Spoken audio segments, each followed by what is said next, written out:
que j'avais aujourd'hui de penser que j'allais vous retrouver.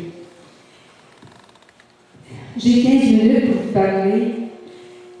Il y a une espèce de policier derrière moi, là. Mais je me dis qu'on aurait tellement besoin de temps pour se parler ensemble. Comment est-ce qu'on aurait de souvenirs à se rappeler? Tout à l'heure, je faisais référence à l'église qu'il va y avoir ce soir. Moi, je pense que le ciel s'est associé à notre fête pour nous faire un beau spectacle après notre assemblée à 10 heures. J'ai essayé d'imaginer ce que M. Raymond vous aurait dit s'il avait été avec nous. Il aurait probablement commencé l'assemblée comme d'habitude.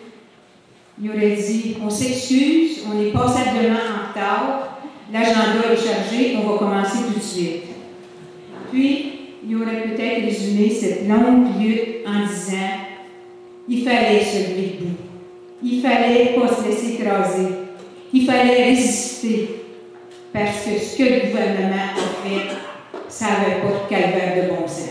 Excusez-moi.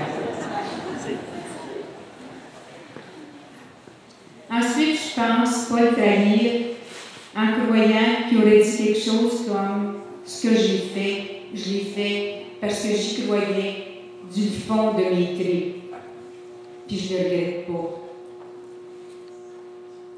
Qui aurait peut-être terminé en disant « Vous avez été une grande partie de ma vie, vous avez pris une grande place dans mon cœur, puis je vous aime. » Même si Fernand dit qu'il je pense qu'il vous l'aurait dit ce soir. En souvenir de lui, en pensant à lui, en pensant aussi à toutes les personnes, les combattants qui sont décédés, qui sont partis aussi, comme M. Raymond savait si bien le faire, si on prenait une minute en communion et en gratitude pour ces personnes-là, une minute de silence. Je vais compter sur Françoise pour qu'elle me dise quand c'est fini.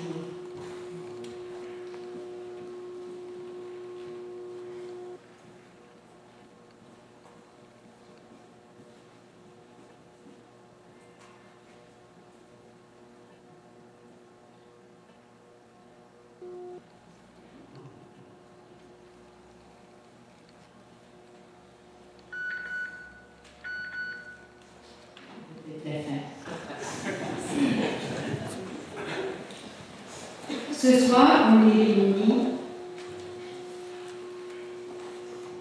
pour de belles retrouvailles et l'annonce d'un grand projet. En préparant cette soirée, une histoire qui est montée à l'intérieur de moi. Une histoire qui m'avait marquée quand j'étais petite et je pense qu'il m'a inspirée souvent. Je vais la raconter selon mes souvenirs d'enfance. C'était dans un jardin zoologique. Il y avait un boa d'une grande valeur pour le zoo. Un boa, c'est une espèce de serpent qui, avant de manger sa proie, l'étouffe avec sa queue. Chaque soir, le gardien lui apportait un agneau vivant à manger pour sa nourriture. Le matin suivant, le gardien venait ramasser la carcasse de l'agneau qui avait été mangé et en apportait un nouveau. Un matin, il est arrivé. Il a vu l'agneau amoché, mais bien vivant dans un coin. Puis le boa, assez amoché, qui était dans un autre coin. Le gardien, qui n'avait jamais vu une telle bravoure, a retiré le petit agneau en espérant que le prochain agneau se laisserait manger comme il se doit, qu'il se laisserait bêtement manger. C'était dans l'ordre des choses. Il me semble que cette histoire ressemble assez bien à notre histoire, l'histoire de l'expropriation mirabile. Comme l'agneau, on est sorti de l'ordre des choses. On n'a pas fait ce qui devait se faire.